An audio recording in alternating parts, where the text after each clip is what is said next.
इतिहास के पन्नों में दर्ज वो नाम जिसके बारे में शायद ही किसी ने ना सुना हो। ये शासक ना केवल अपने बहादुरी के किस्सों को लेकर जाना जाता था, बल्कि अपनी क्रूरता के लिए भी जाना जाता था। इस शासक का नाम है चंगेज खान, जिनकी मौत का राज वो अपनी कब्र में ही दफन करना चाहते थे। वो कब्र जिसे ढूंढने के लिए कई बड़े बड़े देशों की एजेंसियों द्वारा नाकाम कोशिशें की गई। आखिर क्यों चंगेज खान अपनी कब्र का राज किसी के सामने नहीं खोलना चाहते थे? अपनी कब्र के राज को हमेशा हमेशा के लिए जमीन में दफन करने के लिए चंगेज खान किस हद तक चले गए और कैसे चंगेज खान की मौत हुई, इस सब के बारे में आज जानेंगे। नमस्कार, मेरा नाम है मनीषा रावत और आप देख रहे हैं मिस्टीरियस फैक्ट्स बाय मनीषा। इस चैनल के माध्यम से हम आपके लिए कई सारे ऐसे फैक्ट्स लेकर आते हैं जो आपको हैरान कर देंगे। तो जल्दी से हमारे चैनल को सब्सक्राइब कर लें ताकि आपसे कोई भी इंफॉर्मेशन मिस ना हो। अपनी तलवार के बल पर एशिया के कई हिस्सों पर राज करने वाले चंगेज खान की जिंदगी भी कुछ आसान नहीं रही। कैसे एक साधारण सा बच्चा तेमुजिन एक क्रूर शासक के तौर पर उभरा और एशिया के एक बड़े हिस्से पर राज किया। दरअसल तेमुजिन की शादी ओलखोंद कबीले की बोरता के साथ हुई थी और शादी के महज कुछ ही दिनों बाद एक विरोधी कबीले ने बोरता का अपहरण कर लिया।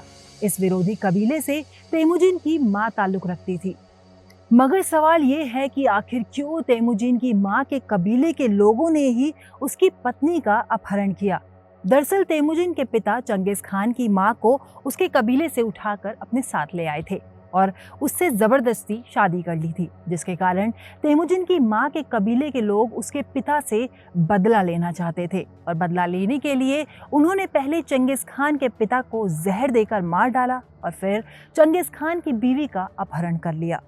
इस वक्त तक तेमुजिन एक साधारण लड़का था, मगर अपनी बीवी बोरता को छुड़ाने के लिए तेमुजिन करीबन 8 महीनों तक विरोधी कबीले का पीछा करता रहा और इस दौरान उसे रास्ते में कई सारे साथी मिलते गए।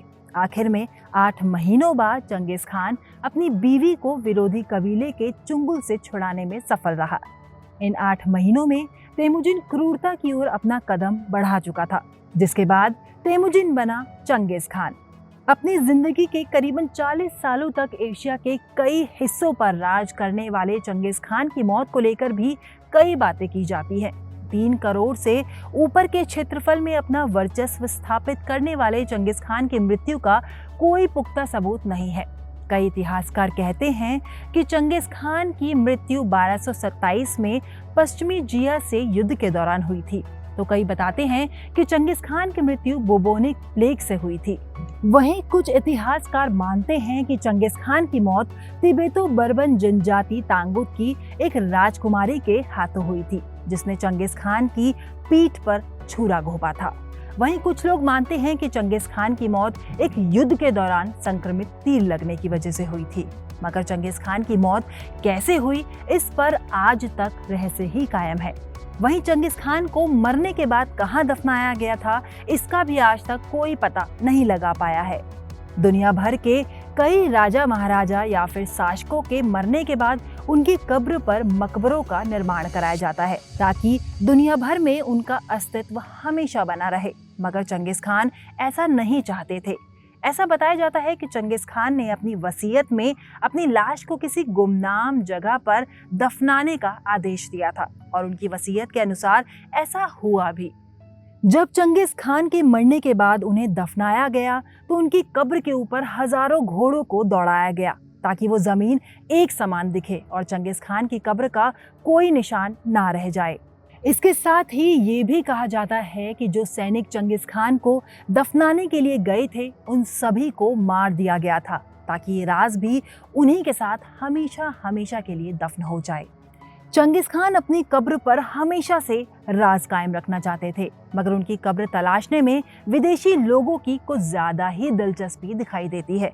यहाँ तक कि नेशनल ज्योग्राफिक ने तो सैटेलाइट के जरिए चंगेज खान की कब्र तलाशने की कोशिश भी की और इस प्रोजेक्ट को नाम दिया गया था वैली ऑफ खान प्रोजेक्ट।